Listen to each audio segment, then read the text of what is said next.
Welcome to Stories from the Park, a Heritage Park podcast. Hi, I'm Dominic Terry, Communications Manager. And I'm Kesia Quill, Chief Curator at Heritage Park. We are located on Treaty 7 land in Calgary, Alberta, a place where visitors come to learn about the history of all those who have gathered here, and where Indigenous people proudly share cultural traditions and tell stories about their rich heritage, history, and attachment to the land. In this episode, we focus on the little-known history of queer people in Calgary, who they were, how they lived, their lives, and the consequences for just being who they were. We're speaking with Kevin Allen, author of Our Past Matters, Stories of Gay Calgary, and the driving force behind the Calgary Gay History Project.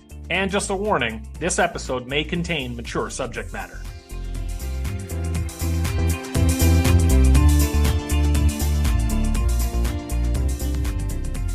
Hi, Kevin. Thank you so much for being here today to chat with us a little bit about the queer history of Calgary. My pleasure. Thank you for inviting me.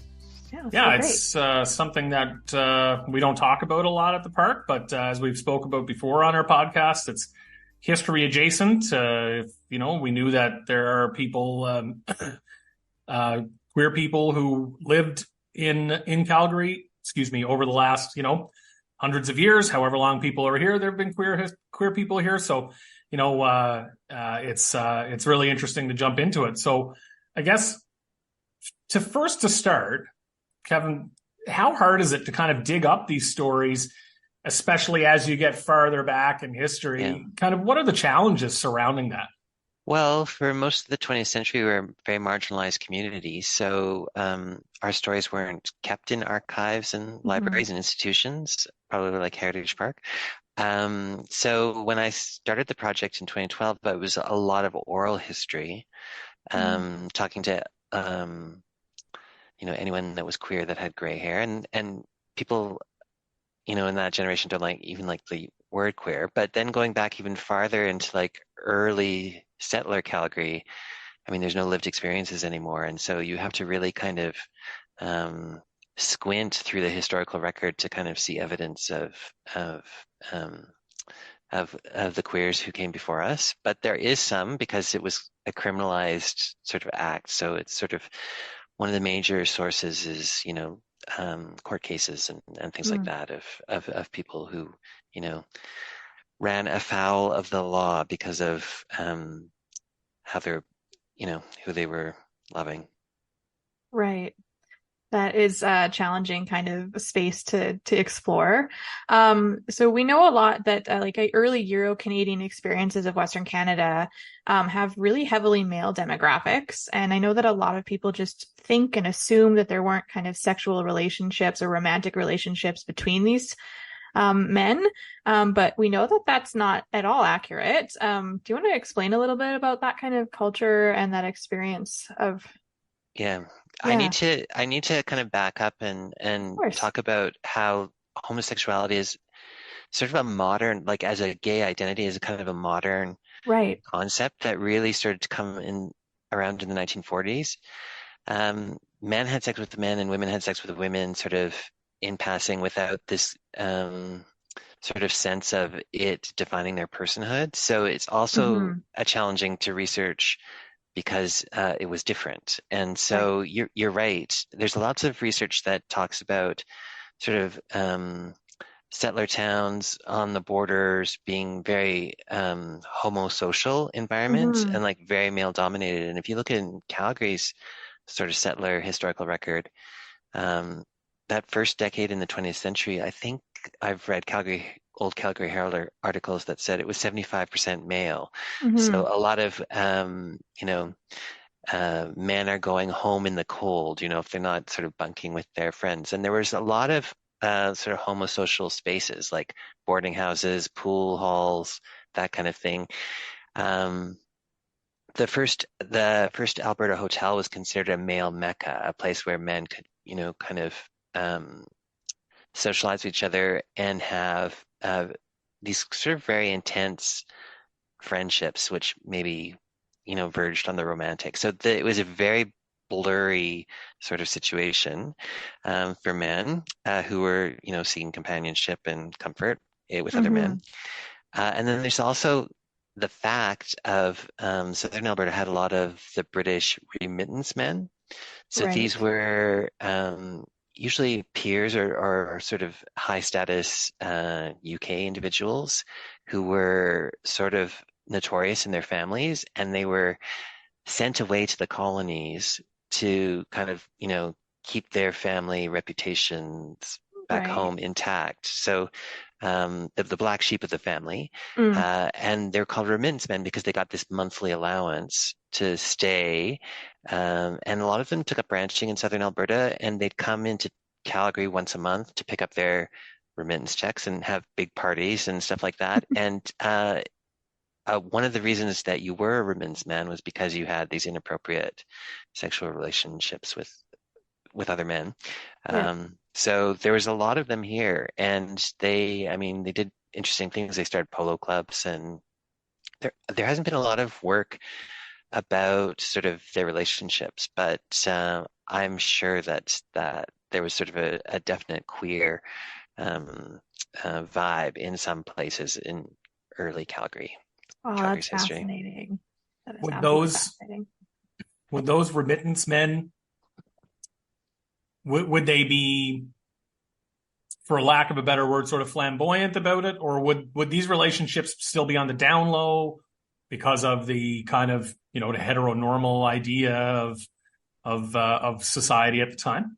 Yeah, so you got into trouble um, based on your gender presentation. So if you were a feminine man, that's when you start to kind of get uh, noticed by sort of the crown or by the state.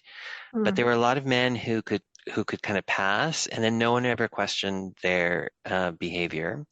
Another thing that is notable in the historical record is sort of upper class men rarely got into trouble compared to like lower class or less educated men. So there were ways of kind of I think the state kind of turned a blind eye to certain groups of people, and I would think the remittance men, because they had money in sort of mhm. early settler Calgary, had a lot of privilege and a lot of opportunities to do what they wanted. I mean, the Ranchmen's Club, which is still around in Calgary, started from a lot of these, that sort of culture of people coming into Calgary,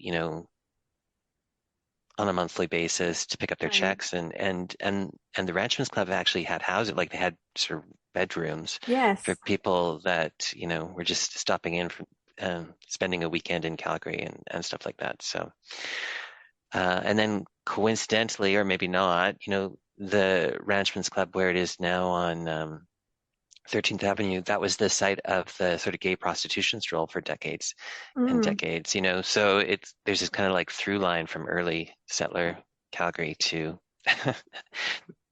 late 20th century that's Their fascinating. influence culture. probably their influence probably would have played a lot on it too, right? If they were landowners and fairly well off or well to do, that influence thing would have probably turned a blind eye to it as well. And and I think these were like real bon vivants, right? They Mm, had a kind of independent allowance, and they spent it. And so they were there's lots of stuff in the historical record about the crazy parties and the like mm. overconsumption of whatever, and just they were living life pretty large. So Right. They just came and continued doing their life the way they had been doing it yeah, yeah, in England. Yeah. exactly. Just doing it all over here too. So we talked a little bit at the beginning. You were discussing the policing of this and the kind of looking in the records and that kind of crime records. So what kind of consequences are people facing if they are caught in relationships or situations that are considered not okay? Yeah, so again, policing was very sort of arbitrary, like who got Right. caught and who didn't. Often there was a disgruntled family member, often a father of some young man who, Mm, was sort of um, protecting the reputation of his family and bringing um, these cases to court. Um, but the consequences could be severe. We inherited the UK's common law system, and homosexuality was punished under gross indecency, which is sort of an umbrella term that's very subjective and open to whatever the magistrates decided was going to happen. And Canada increased the maximum penalty from 2 years in prison to 5, with the addition of the lash as being an optional punishment. I think in the 1890s, I don't remember the year, but there were people who, were charged with gross indecency who ended up spending time in jail, and or the lash, right up the lash, less so in later history, but right up until the late 60s in Canada. So gross indecency wasn't modified until 1969 in the criminal code. So yeah, there's people who confessed to unwisely having had some same-sex relations, and they go to jail. It's basically Yeah. the nub of it. Yeah. Right. Yeah, I think that there's a lot in common with just policing in general, that certain people, depending on your status, are not really facing consequences, or different people at lower classes being policed more heavily. So I think that's a common thread with a lot of society, Yeah, which is kind of exactly. interesting. Yeah. What about Yeah, that? so You talked about the around the Ranchman's Club and 13th Avenue being that prostitution stroll. I guess that this is not necessarily in the queer context, but how was that policed? Was it policed in the same way at that time?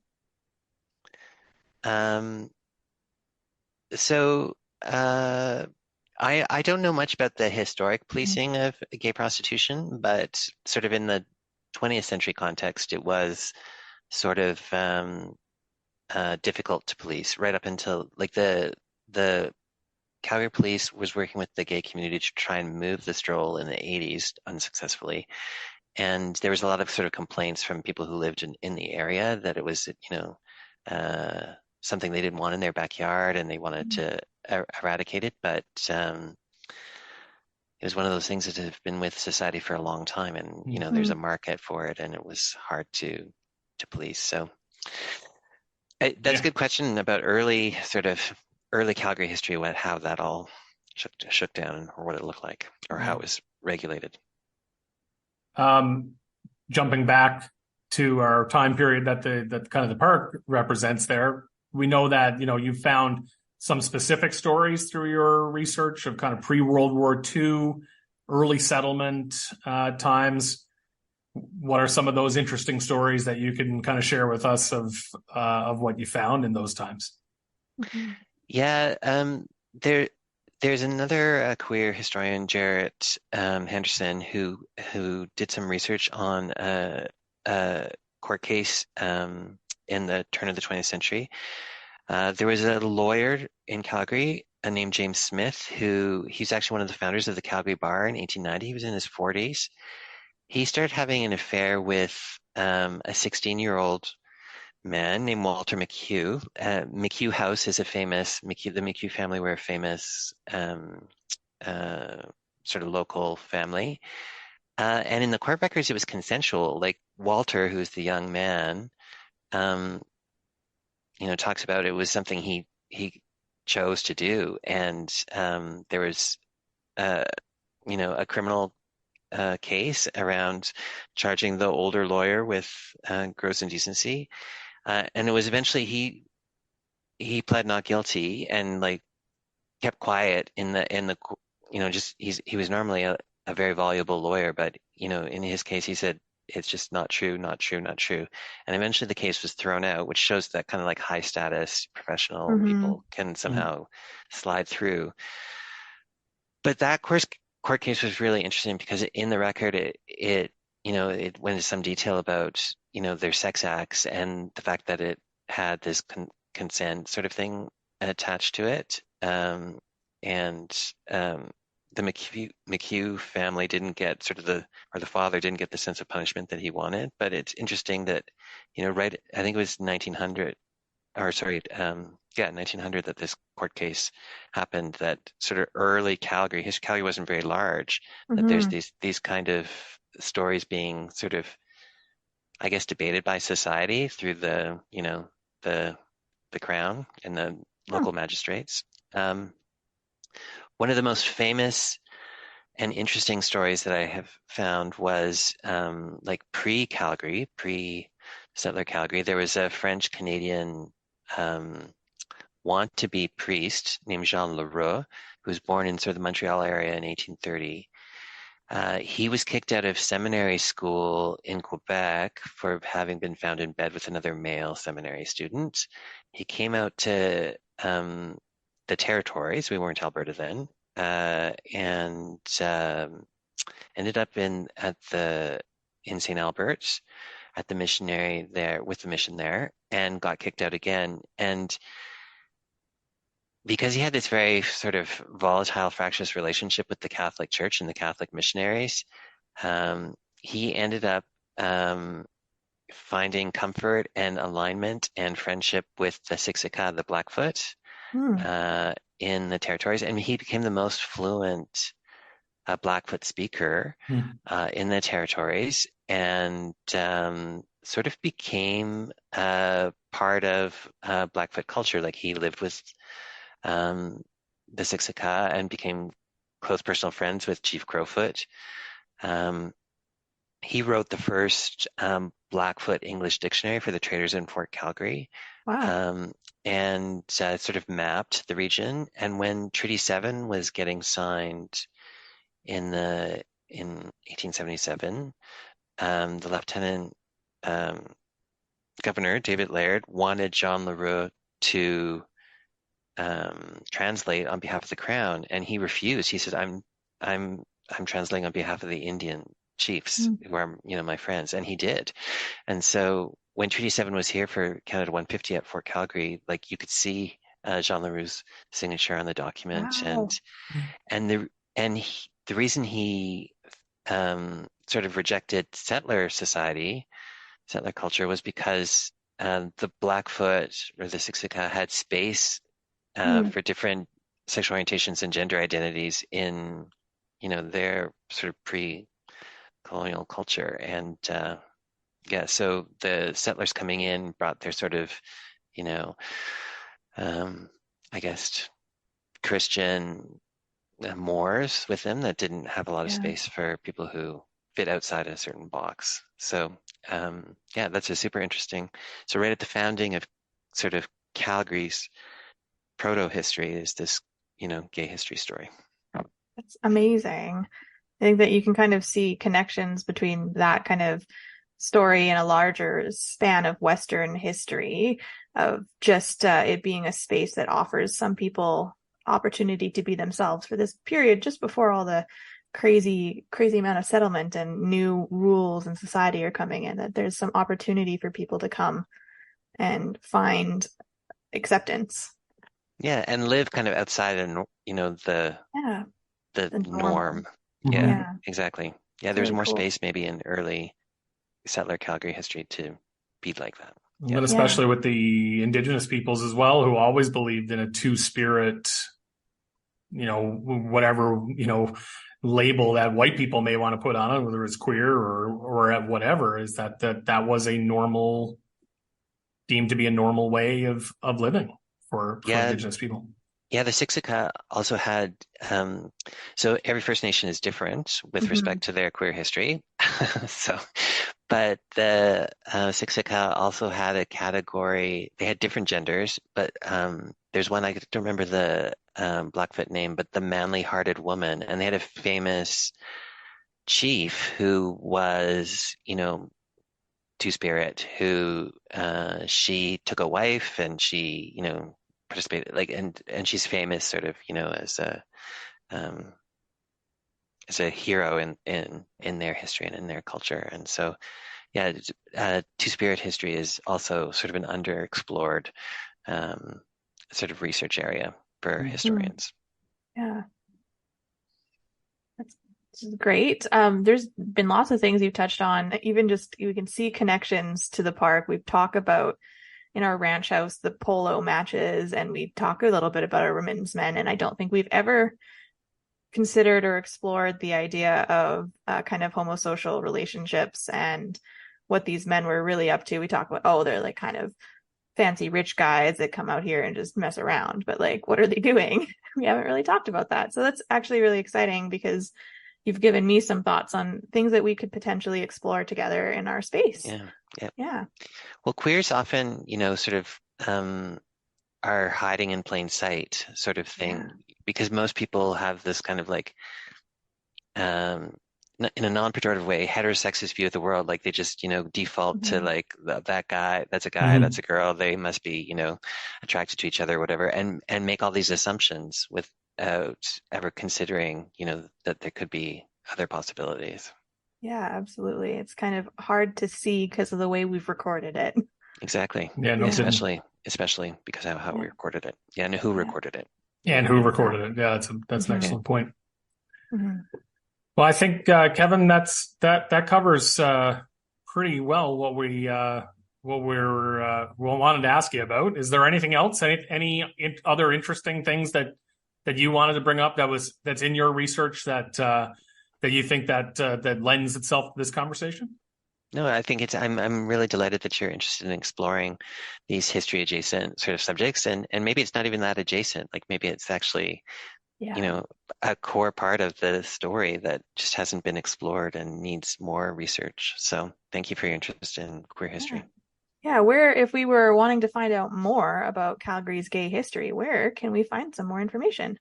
Well, you can go to our website, calgarygayhistory.ca, which kind of collects all our historic findings in sort of small snippets, blog posts.